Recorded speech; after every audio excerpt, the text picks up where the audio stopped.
नमस्ते। चलिए आज हिंदी ग्रामर की एकदम बेसिक लेकिन सबसे जरूरी चीज को समझते हैं और वो है संज्ञा। सोचिए ये हमारी भाषा की नींव है जिसके ऊपर पूरी इमारत खड़ी होती है। तो आज हम संज्ञा के उन 5 पिलर्स यानी 5 स्तंभों को जानेंगे जो इसे इतना मजबूत बनाते हैं। अच्छा, किसी भी चीज को समझने का सबसे अच्छा तरीका क्या होता है? उसे एक्शन में देखना। तो चलिए इस एक वाक्य को देखते हैं। भारत में अनेक दर्शनीय स्थान हैं। ये छोटा सा वाक्य हमें संज्ञा के बारे में बहुत कुछ सिखाएगा।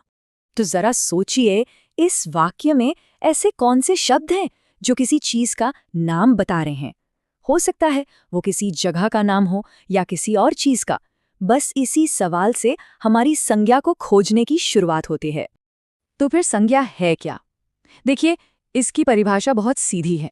दुनिया में किसी भी व्यक्ति, जगह, चीज, जानवर या फिर किसी एहसास के नाम को ही संज्ञा कहते हैं। आसान भाषा में कहें तो हर नाम एक संज्ञा है, बस। अब नामों की ये दुनिया बहुत बड़ी है, तो इसे ठीक से समझने के लिए 5 हिस्सों में बांटा गया है। ये हैं व्यक्तिवाचक, जातिवाचक, द्रव्यवाचक, समूहवाचक और भाववाचक। चलिए अब एक एक करके इन सभी से मिलते हैं। तो हमारा आज का सफर कुछ ऐसा रहेगा। हम व्यक्तिवाचक से शुरू करेंगे, फिर जातिवाचक, उसके बाद द्रव्य और समूहवाचक और आखिर में बात करेंगे भाववाचक संज्ञा की। ठीक है, तो सबसे पहले बात करते हैं हमारे पहले पिलर की, व्यक्तिवाचक संज्ञा। जैसा कि नाम से ही पता चल रहा है, ये विशेष नामों के बारे में है। व्यक्तिवाचक संज्ञा वो शब्द है जो किसी एक खास व्यक्ति, वस्तु या जगह के बारे में बताता है। यहाँ पर सबसे जरूरी शब्द है खास या विशेष। ये किसी आम चीज की बात नहीं करता, बल्कि उस एक की बात करता है जो अपनी तरह का अकेला है। अब इन उदाहरणों को देखिए। जब हम कहते हैं मोहन, तो इसका मतलब कोई भी लड़का नहीं है। नहीं, हम एक खास लड़के की बात कर रहे हैं। वैसे ही भारत दुनिया का कोई भी देश नहीं, बल्कि एक ही देश है। और यही बात गंगा और सोमवार पर भी लागू होती है। ये सब क्या है? ये सब है व्यक्तिवाचक संज्ञा। चलिए अब आते हैं हमारे दूसरे पिलर पर, और ये व्यक्तिवाचक से एकदम उल्टा है। ये है जातिवाचक संज्ञा, जो किसी विशेष नाम की नहीं, बल्कि एक पूरे वर्ग यानी जनरल क्लास की बात करती है।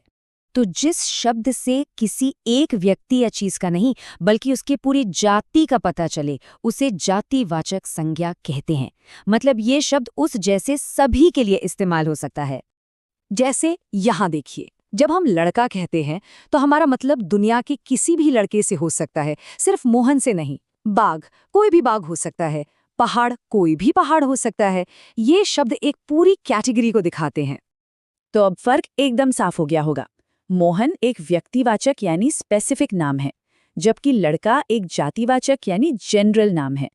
गंगा एक खास नदी है, लेकिन नदी शब्द तो किसी भी नदी के लिए इस्तेमाल हो सकता है।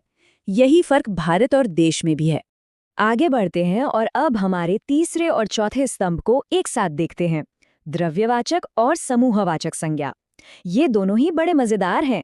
एक चीजों के पदार्थ के बारे में है और दूसरा उनके ग्रुप्स के बारे में। पहले द्रव्यवाचक को समझते हैं। जिस संज्ञा शब्द से किसी पदार्थ, लिक्विड या मटेरियल का पता चले, उसे द्रव्यवाचक संज्ञा कहते हैं। ये वो चीजें हैं जिन्हें हम आमतौर पर गिन नहीं सकते, बल्कि मापते या तौलते हैं। जैसे कि दूध, सोना, कोयला या पानी। सोचिए, हम कभी ये नहीं कहते कि मुझे 1 सोना या 2 पानी चाहिए, है ना? हम हमेशा इनकी मात्रा बताते हैं। तो ये सभी शब्द द्रव्यवाचक संज्ञा हैं। अब बात करते हैं समूहवाचक संज्ञा की। जो शब्द किसी एक व्यक्ति या चीज का नहीं, बल्कि उनके पूरे समूह या कलेक्शन का बोध कराता है, उसे समूहवाचक संज्ञा कहते हैं। मतलब शब्द एक, लेकिन उसमें लोग या चीजें अनेक। जैसे सेना शब्द को लीजिए, इसमें कितने सारे सैनिक होते हैं, या परिवार में कितने सदस्य होते हैं, गुच्छा में कितनी चाबियां या अंगूर हो सकते हैं। इन सभी में शब्द तो एक ही है, लेकिन ये एक पूरे ग्रुप को दिखा रहा है। और अब हम आ गए हैं अपने 5वें और आखिरी पिलर पर, जो शायद सबसे दिलचस्प है। ये है भाववाचक संज्ञा, यानी वो नाम जिन्हें हम देख या छू नहीं सकते, सिर्फ महसूस कर सकते हैं। तो भाववाचक संज्ञा वो शब्द है जो किसी चीज के गुण, उसकी अवस्था या किसी एहसास का नाम होता है। इन्हें सिर्फ महसूस किया जा सकता है, इनका कोई शरीर या फिजिकल फॉर्म नहीं होता। जैसे बचपन, ये एक अवस्था है। सुंदरता एक क्वालिटी है। मिठास एक एहसास है। बुढ़ापा भी एक अवस्था है। हम इन सभी चीजों को समझ सकते हैं, महसूस कर सकते हैं, पर इन्हें हाथ में तो नहीं पकड़ सकते ना। यही भाववाचक संज्ञा की खासियत है। तो लीजिए, हमने संज्ञा के सभी 5 स्तंभों को एक एक करके समझ लिया है। चलिए अब फटाफट इन सभी को एक साथ रखकर देखते हैं कि ये पूरी तस्वीर कैसे दिखती है। ये स्लाइड एक तरह से हमारी पूरी बातचीत का सार है।